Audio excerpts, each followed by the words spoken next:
Party में होकर भी मैं नहीं थी वहाँ। जल्दी से जल्दी घर जाना चाहती थी। पढ़ना चाहती थी राहुल के हर जज्बात, हर ख्यालात। उसके बाद और करीब से जान पाऊंगी उसे। मुझे यूँ खोया देखकर आंटी ने चुटकी ली। किसके ख्यालों में खोई हो? कोई मिल गया क्या यहाँ? या फिर किसी भूत से ही दोस्ती हो गई? अरे भाई, तुम्हें सबसे मिलवाने के लिए ही आज पार्टी रखी है। और फिर आंटी ने सभी से परिचय कराया। ये है हमारी छोटी सी दुनिया। बस एक परिवार अभी यहाँ नहीं है। वो लोग शहर से बाहर गए हुए हैं। मैं समझ गई, शायद ये लोग राहुल की मम्मी की बातें कर रहे थे। सब मुझसे मेरा अनुभव जानना चाहते थे, शाम की, रात की। पर मेरे पास सिवा राहुल के कोई अनुभव नहीं था। मैंने हमेशा की तरह उन्हें समझाने की कोशिश की, पर वो लोग अपनी अपनी दास्तान बताने लगे थे। पार्टी ख़त्म कर जल्दी से मैं घर आ गई। शांत बैठकर याद करने की कोशिश करने लगी। क्या सच में मुझे कुछ अनुभव नहीं होता? हाँ, उस दिन सब्ज़ी गैस पर रखकर भूल गई थी। जब याद आया तो दौड़ी, पर देखा गैस बंद था। परसों रात जब लाइट चली गई थी तो कमरे में मोमबत्ती जलाकर सो गई थी, क्योंकि अंधेरे में मुझे घबराहट होती है। पर सुबह मोमबत्ती वैसी की वैसी ही थी। मैंने सोचा शायद हवा से बुझ गई होगी। कभी कभी ऐसा महसूस होता है कि मैं सामान कहीं रखकर भूल गई हूँ, पर वापस उसी जगह पाती हूँ। हाँ, आजकल मेरा ध्यान पता नहीं कहाँ रहता है। सब मैं ही करती हूँ और भ्रम भी मुझे ही हो रहा है। पर जाने क्यों आज रह रहकर आंटी की बातें याद आ रही थी। जाने क्यों एक अनजाने साए का आभास हो रहा था। मेरे हाथ पैर ठंडे पड़ने लगे। मुझे राहुल की बहुत याद आ रही थी। काश वो अभी मेरे साथ होता तो मैं इस तरह डरती नहीं। उसका नंबर भी तो नहीं है मेरे पास। कल सबसे पहले उसका मोबाइल नंबर लूँगी। डर को भगाने के लिए मैं राहुल के साथ बिताए खूबसूरत पल याद करने लगी। कब नींद आई कुछ याद नहीं मुझे। सुबह ऐसा लगा जैसे दो आंखें घूर रही हों मुझे। मैं हड़बड़ा कर उठी। सर दर्द से फटा जा रहा था। पूरा शरीर बुखार से तप रहा था। तुम अंदर कैसे आए? सामने राहुल को देखकर चौंक पड़ी मैं। समय देखा है तुमने? दोपहर के 12 बजने को है और तुम अब तक सो रही हो। तबीयत तो ठीक है ना? कहकर मेरे माथे पर उसने हाथ रखा। उसके ठंडे हाथों के स्पर्श से सिहर गई मैं। तुम्हें तो तेज़ बुखार है कृति, घबरा गया वह। इतने ठंडे हाथों से छुओगे तो सब बुखार ही लगेगा ना तुम्हें। मैं ठीक हूँ, पर तुम अंदर कैसे आए? दरवाज़ा तो बंद है। मुझे बहुत आश्चर्य हो रहा था। हाँ मेरी जान, दरवाज़ा तो बंद है, पर बगीचे की तरफ की खिड़की खुली छोड़ दी थी तुमने, वहीं से आया मैं। पर क्यों? हम दोपहर में तालाब पर मिलने ही वाले थे। तुम्हें कैसे पता चला कि मैं ठीक नहीं हूँ? कई सवाल थे मेरे मन में। उदास हो गया राहुल। अगर तुम्हें मेरा आना अच्छा नहीं लगा तो मैं चला जाता हूँ। असल में रोज़ 10 बजे जब मैं फूल लेने आता हूँ तब तुम गुनगुनाती हुई किचन में खाना बनाती रहती हो। थोड़ी देर चुपचाप तुम्हें सुनता हूँ, बहुत सुकून मिलता है। पर आज जब आया तो बिल्कुल शांति थी। न्यूज़पेपर भी बाहर ही पड़ा था। मैंने दरवाज़ा खटखटाया पर तुमने नहीं खोला। मुझे लगा शायद रात को पार्टी देर तक चली होगी इसलिए तुम सोई हो। पर अभी फिर से जब तुमने दरवाज़ा नहीं खोला तो मुझे शक हुआ। पीछे खिड़की खुली मिल गई तो अंदर आने से खुद को रोक नहीं पाया। मुझे पता है ऐसे सोते हुए मुझे नहीं आना चाहिए था, सॉरी, कहकर वो जाने लगा। राहुल, मेरा मतलब वो नहीं था। आओ बैठो ना प्लीज़। वैसे मुझे पता नहीं था तुम मेरी जासूसी कर रहे हो, मैंने हंसते हुए कहा। वो गंभीर सा हो गया। इसे जासूसी नहीं, प्यार कहते हैं। पता है पहली नज़र में ही मुझे तुमसे प्यार हो गया था। पर तुम्हारी इस हालत का जिम्मेदार भी मैं ही हूँ। ना मैंने कल तुम्हें सीने से लगाया होता, ना तुम इस तरह बीमार पड़ती। मेरे शरीर का ठंडापन तुम्हें इस तरह नुकसान पहुँचाएगा मैंने सोचा न था। दुखी हो गया था वो।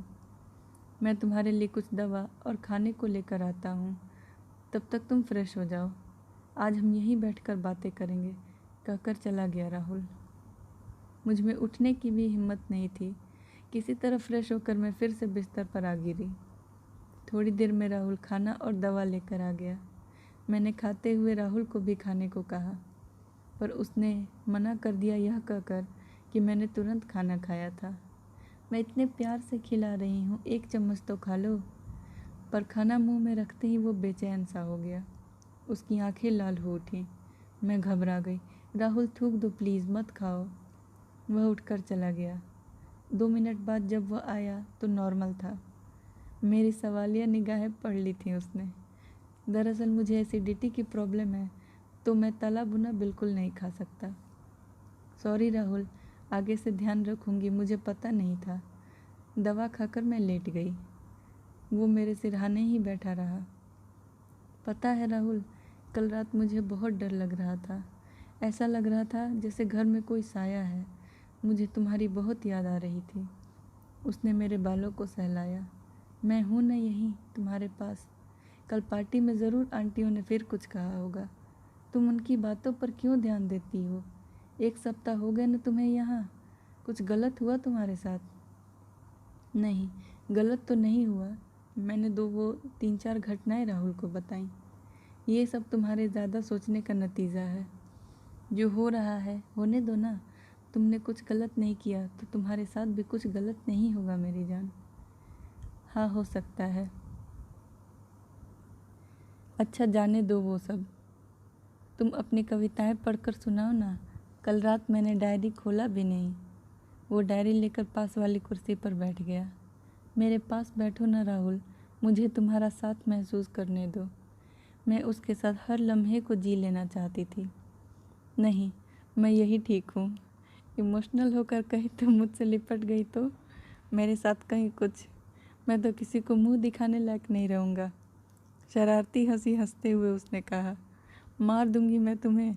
जाओ, मुझे नहीं सुननी तुम्हारी कविता। तुम अपने घर जाओ। नाराज़गी का नाटक करते हुए मैंने कहा, अच्छा बाबा, सॉरी। वो मेरे पास आकर लेट गया और डायरी से अपनी कविताएं पढ़ने लगा। मैं मंत्रमुग्ध सी किसी और ही दुनिया में पहुंच गई थी। जादू सा था उसकी बातों में। दोपहर से शाम और शाम से रात हो गई। हम दोनों दुनिया से बेखबर खोए थे एक दूसरे के प्यार में। आज के लिए इतना ही। रात हो गई है, मुझे चलना चाहिए, उसने उठते हुए कहा। आज यहीं रुक जाओ ना, मुझे अच्छा लगेगा। उसने कुछ नहीं कहा। डरते हो इस घर से, आत्मा से? घबराओ मत, मैं तुम्हारे साथ हूँ राहुल। तुम्हें कोई छू भी नहीं पाएगा मेरे जीते जी, मैंने हंसते हुए कहा। हाँ, डरता हूँ, पर अपने आप से, अपने प्यार से। कहीं तुम्हें फिर से कोई नुकसान न पहुँचा दूँ। वो गंभीर हो गया। ये कैसी विवशता है कृति। जब जिंदगी थी तो तुम नहीं थी। प्यार क्या होता है मैंने जाना ही नहीं। और आज जब प्यार है, तुम हो, तो ये अधूरेपन का एहसास खाए जाता है मुझे। ओ मेरे अधूरे आदमी, ये क्या पहेलियाँ बुझाते रहते हो? मैं तुम्हारे साथ हूँ, तुम मेरे साथ हो, फिर किस बात का अधूरापन? कुछ नहीं मेरी जान, तुम सो जाओ, मैं यही हूँ तुम्हारे पास। वो फिर से मेरे बगल में आकर लेट गया। मैंने उसका ठंडा हाथ पकड़ लिया। अब तुम कहीं नहीं भाग सकते। उसने मेरे माथे को चूमा और मेरे बाल सहलाने लगा। सुबह जब आंखें खुली तो राहुल जा चुका था। मेरी तबीयत भी अब ठीक थी। दोपहर को तालाब पर इंतज़ार करता हुआ मिल गया। मैं मुस्कुराई। अब तुम्हारी इजाज़त के बिना कभी घर नहीं आऊँगा। उसने नाराज़ होने का नाटक किया। मैंने उसके गाल खींचते हुए कहा, अब तक उस बात को लेकर बैठा है मेरा अधूरा आदमी। उसके कंधे से सिर टिकाते हुए मैंने कहा, मेरा घर है तो तुम्हारा भी घर है, तुम कभी भी आ सकते हो। बस यूँ अचानक आकर डरा मत दिया करो। अरे मैंने पूछा ही नहीं, अब कैसा है तुम्हारा बुखार? उसने मेरे माथे पर हाथ रखते हुए कहा। मैं तो बिल्कुल ठीक हूँ, पर तुम्हारे शरीर में खून की बहुत कमी है। तब तो हमेशा इतना ठंडा होता है तुम्हारा हाथ। हम डॉक्टर को दिखाने चलेंगे, ओके? 1 मिनट को चुप हो गया राहुल। कृति, एक बात पूछूं, सच सच जवाब दोगी? हाँ पूछो ना। मैंने फिर से उसके कंधे पर सिर टिका दिया। क्या प्यार करने के लिए शरीर ज़रूरी होता है? क्या बिना छुए कोई किसी से प्यार नहीं कर सकता? प्यार तो दिल से होता है ना। शरीर तो एक दिन चला जाता है, पर सच्चा प्यार हमेशा के लिए दिल में, आत्मा में बस जाता है ना। आजकल के ज़माने में जहाँ सच्चा प्यार खो सा गया है, वहाँ राहुल के मुँह से ऐसी बातें सुनकर मुझे गर्व हुआ। उसे मेरे शरीर से नहीं, मेरे दिल से प्यार था। मुझे अब यकीन हो गया था राहुल मुझसे सच्चा प्यार करता है। पर मैंने रूठने का नाटक किया। मैं तुम्हारा हाथ पकड़ती हूँ, तुम्हें छूती हूँ तो तुम्हें बुरा लगता है ना। आज के बाद तरस जाओगे मेरे स्पर्श को। उसने तुरंत मुझे सीने से लगा लिया। ऐसा फिर कभी ना कहना कृति। मुझ पे पूरा हक है तुम्हारा, पर मैं चाह कर भी तुम्हें प्यार नहीं कर सकता। तुम्हारा हर स्पर्श मुझे मेरे अधूरेपन का एहसास कराता है, जिसे मैं कभी पूरा नहीं कर सकता। पर मैं तुम्हें छूकर तुम्हें तकलीफ़ में भी नहीं डाल सकता। मैंने उससे अलग होते हुए कहा। कभी कभी ऐसी पहेलियाँ बुझाते हो कि मुझे लगता है तुम ही भूत हो। मैं हंसने लगी। अच्छा, तुम्हें ऐसा लगता है तो बताओ, अगर मैं सचमुच एक आत्मा होता तो भी क्या तुम मुझसे प्यार करती? तुम्ही ने तो अभी कहा था राहुल, प्यार तो दिल से होता है। तुम कोई भी होते तो भी मैं तुमसे इतना ही प्यार करती। वैसे तुम इंसान ही हो ना। मैंने चुटकी ली। तुम्हें क्या लगता है मेरी जान? यही कि तुम सिर्फ मेरे लिए बने हो। मैंने उसे अपनी बाहों में भर लिया। अगर तुम भूत होते तो तुम्हारे पैर उल्टे होते ना, और तुम दिन में दिखाई भी नहीं देते, और मैं तुम्हें छू भी नहीं पाती, और शायद अभी तक जिंदा भी नहीं होती। उसने मुझे डांटा। बहुत हो गई प्यार मोहब्बत की बातें। डायरी लेकर आई हो ना? चलो देखते हैं क्यों अधूरी रह गई हैं तुम्हारी रचनाएं। वो मेरी डायरी पढ़ने लगा और मैं उसके चेहरे पर आते जाते भाव। ऐसे बैठे रहोगी तो हो गया काम। ध्यान इधर लगाओ, मेरे चेहरे पर नहीं। झूठा गुस्सा दिखाया उसने। सब हो जाएगा, तुम हो ना। जैसे मेरी ज़िंदगी को मायने दिए हैं, मेरी रचनाओं को भी दोगे, मुझे पता है। फिर हमारी एक बुक आएगी जिसके लेखक का नाम होगा कृति राहुल वर्मा। कुछ देर खामोश हो गया राहुल। इतने सपने न खुद देखो कृति, न मुझे दिखाओ। तुम्हें मेरे नाम, मेरे सहारे की ज़रूरत नहीं पड़ेगी। तुम खुद बहुत नाम कमाओगी, अपने दम पर, अपनी कला के दम पर। अच्छा ठीक है बाबा, तो तुम ही अपनी बुक में लेखक का नाम लिख देना, राहुल कृति सिन्हा, और मुझे क्रेडिट लेने में कोई हर्ज नहीं। मैंने हंसते हुए कहा। सच राहुल, तुम इतना अच्छा लिखते हो और इतनी अच्छी रचनाएं लिखी हैं, फिर भी अब तक क्यों नहीं पब्लिश करवाया इन्हें? मेरी सबसे सुंदर रचना तो तुमने अभी देखी भी नहीं। मेरी कहानी, मेरी ज़िंदगी, तुम्हारे आने से वो भी पूरी हो जाएगी जो कब से अधूरी ही रह गई थी। यही तो सपना था मेरा, मेरी रचनाओं को साकार रूप मिल जाए, लोग मुझे पहचाने, पर सारे सपने बिखर गए। क्यों राहुल, क्या हुआ फिर? कोई माध्यम ही नहीं मिला कृति। कोई मेरे दर्द, मेरी भावनाओं को समझ ही नहीं पाया। फिर तुम्हें शायद भगवान ने भेजा मेरे लिए, मेरे सारे सपनों को पूरा करने के लिए। हाँ राहुल, अब देखना तुम, हम दोनों की बुक एक ही साथ एक ही दिन आएगी।